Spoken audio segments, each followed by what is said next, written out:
you about your dad, or what did you feel like when they asked you?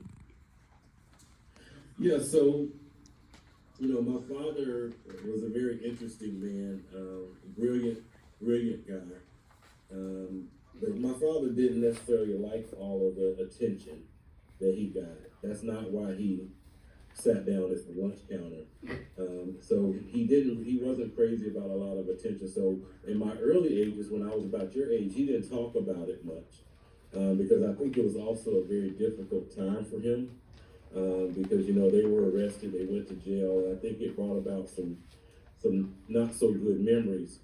But once I was able to really listen to him as I got older and do some reading on my own and watch some documentaries, I realized how big of a thing this was that my father and his three friends had done. And I feel very proud about what they've done, because what they pretty much said was, we're not just going to sit back and fold our arms and complain about what's wrong with the world. We're going to try to make the world a better place. And that is really what they um, started out doing. That's what they wanted to do, and I think they were very successful in it. So I'm very proud of him. A lot of people um, have heroes outside of their family, but my first hero was my father. Um, was your career choice influenced by the way your peers treated you, or did that have an impact on anything you did? I wouldn't say it was how my peers treated me, but I do think it had a lot to do with how I was raised with my mother and father. My father, just to give you a little background, my father was from Washington, D.C. He grew up in Washington, D.C., and my mother grew up in a small town in Georgia. And my parents met in college in Greensboro, where my father was at A&T, and my mother was at an all-girls school called Bennett College. And they met while they were in college and started dating, and they got married.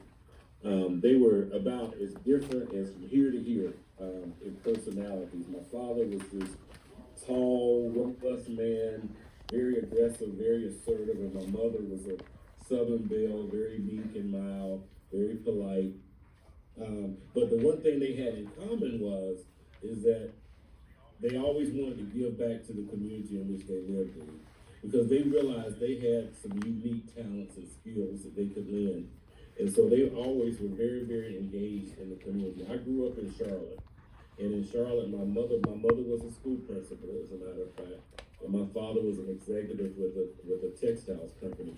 But they would be engaged in all kind of civic activities. So they would volunteer at the YMCA. They would work with city council in trying to get a bond passed in the city. They would work with the NAACP. They would work with the Legal Defense Fund. I mean, they had one thing after another. And so I saw them doing this while I was growing up. And I was always amazed how they could have full-time jobs to participate in the community.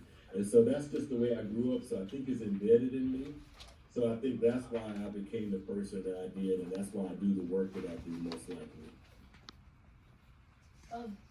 Has your father set a quote or something that has stuck with you to this day? Quite a few things, but I think one of the things that comes to mind is my father believed that young people, children, were the only people in the world that had not been what he called tainted by all the ills of the world. So basically, what he said was, as a young person like you are, you have a bright future. You've got a mind that you should use for yourself and to figure out where you want to go in life and prepare yourself to be able to do that. And so my father said that all of us are uniquely suited for something. And it's up to us to figure out what we're uniquely suited for. He was uniquely suited to go down to the Woolworth's lunch counter on February 1st, 1960, to sit down at what he called a dumb old stool, but he did not know that his actions would have a ripple effect throughout the country. That just happened to be something big. But he told me and my brothers that we were uniquely suited to do something too. And we needed to figure out what that was that we were uniquely suited to do. So started at a very young age trying to figure out what was Frank Jr. is what they called me. What was I uniquely suited to do? And again, what I felt like I was uniquely suited to do was to help people. I like helping people. That made me feel good inside. And that's what I've chosen to do with my life, is to try to make other people's lives better. My daughter has a saying that she says that her life is someone else's journey.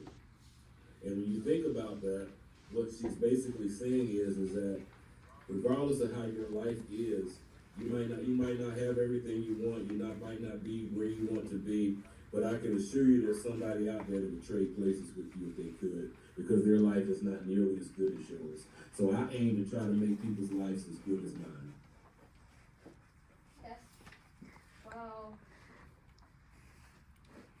did you feel especially vulnerable at certain places because of your dad? Or because of any other reason? I wouldn't. Let me think. Well, first of all, I never really tell people who my father is. I mean, people figure it out after a while, but I never tell people because it was important for me to kind of be my own man. So I never said, my dad. I just never talked about that. But I did have an employer, a job. I did have a job one time where I had a boss who did not like my father and things had done, and he did not like the way my father had done some interviews on National Public Radio one day, and he came into my office, my boss did, and said some really not so nice things to me about my father. And I knew then that it probably wasn't the right place for me to be working, and that he and I were probably not going to have a very good relationship. So therefore I had to find another job. And that's what I did. But it ended up being the best thing. But so my point is that although what my father and those three gentlemen did was courageous and it was the right thing to do, not everybody believed that. Because some people wanted things to stay the way they were. And there are people now who want things to go back to the way they were. Noah, that leads to your next question. How was your everyday life impacted by your father's actions?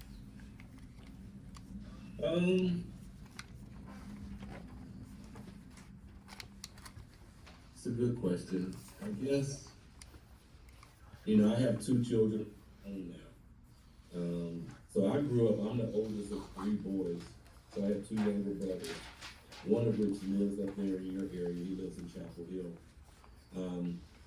But I have two children of my own. I have a daughter whose name is Taylor, and she went to UNC Chapel Hill, and she works for a large snack food company in Miami, Florida, and she's their chief operating officer. And then my son, Matt, went to North Carolina A&T, and he is a professional football player in the NFL. So my proudest thing is that I took what my parents taught me as a youngster, what my mother and my father taught me, and I instilled that in my own kids in addition to some more things. And so I taught my kids like my parents taught me, which is that the world is bigger than you, and you have a responsibility to make a significant contribution to making it better. And so I tell my kids, I'm happy for the success that they're having with their jobs, but I'm most interested in what are you doing to help other people. And so I would say that's something that trickled down from generation to generation, is that I want this family to continue to be a family that gives back and that cares about other people. Edwin, did you have a question about what social activism he thinks is needed now? What social change do you think should happen in our countries and states and whatever today? Well, let me see. What grade are you in? Fifth grade. Okay. This is what I think I'll say to you as a fifth grader.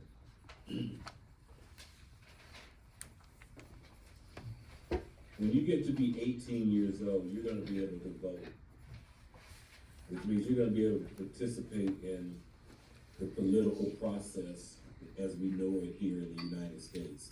You're gonna be able to go cast a vote for some young man or some young woman to hold political office. And I have heard recently where a lot of young people don't go vote, aren't registered to vote, and I just don't understand why that is, because there are people who died so that many people would have the right to be able to vote, especially people of color. And so I would say that we need to encourage all young people who have not registered to vote or who are registered to vote but don't go vote on election day, that they've got to do better, that they need to go vote. Because if you don't vote, then you're part of the problem in my mind, because you're not taking responsibility as an adult that you have to be able to just go out here and vote and help make a decision about who we want to lead us in our city and in our state and in our country. Okay. Next question, Noah? In what ways did you experience pressure from your dad and his expectations to follow in his footsteps? So he never encouraged me to follow in his footsteps.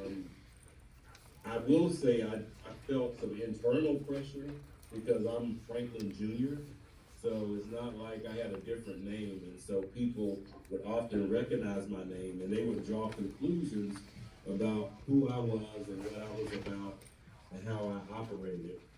My father and I are very much alike, and we're very different as well. So my father taught me to be an independent thinker. Just because he felt one way about something, or he decided to handle something in a certain way, that didn't mean that I had to follow his path. He believed that it was up to me to figure out what it is I wanted to tackle and how best to tackle it. But the one thing he always pushed us to do is to not give up. We always had to see things through, see it through. There's a poem out there called "See It Through." You should go and read it. But he believed that we needed to see it through. So if we started it, we needed to finish it. And so there are a lot of times that I started something that I wanted to give up on, but I couldn't give up on it because I could hear my father's voice saying, "No, you got to finish this." And so that's the way I live my life, and that's the way I've taught my children as well. Is that when you start things, you have to be prepared to finish it. Any other questions, gentlemen? Let's see. Did the actions of your dad make it easier or harder or affect the way you manage your other than the ways you already told us? I think I heard your question correctly. I think it's probably impossible for me to say that, my father didn't have an influence, because I can still hear his voice. My father passed away in 2014, so my father's been deceased now for 11 years. But I can still hear his voice in my head, but I have the privilege and the luxury of being able to go out here and Google my father. And I realize a lot of people can't do that, but I can. I can go out here and Google my father.